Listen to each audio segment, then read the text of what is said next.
एक बार की बात है, एक जंगल में एक चालाक लोमड़ी रहा करती थी। गर्मियों के दिन थे और वह भूख से परेशान होकर जंगल में भटक रही थी। बहुत देर जंगल में भटकने के बाद लोमड़ी को एक खरगोश मिला, लेकिन खरगोश मिलने के बाद लोमड़ी ने खरगोश को खाने की बजाय उसे छोड़ दिया, क्योंकि वह इतना छोटा था कि उसे खाने से लोमड़ी का पेट कहाँ भरने वाला था। इसके बाद लोमड़ी आगे बढ़ी, फिर से जंगल में भटकने लगी।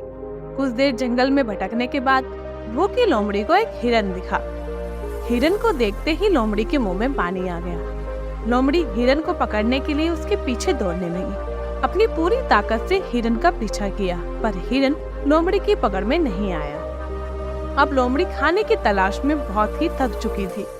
जब लोमड़ी के हाथ हिरन भी नहीं लगा तो लोमड़ी सोचने लगी कि इससे अच्छा तो वह छोटे से खरगोश को ही खा लेती जिसको उसने छोड़ा था।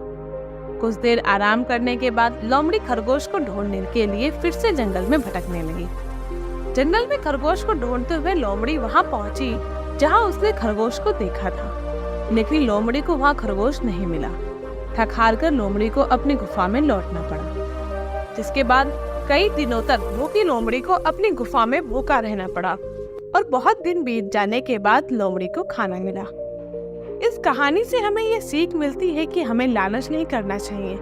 यदि लालच के बिना संतोषी जीवन जीते हैं तो आप सुखी रहते हैं। तो फिर मिलते हैं एक और दिलचस्प कहानी के साथ। तब तक के लिए धन्यवाद।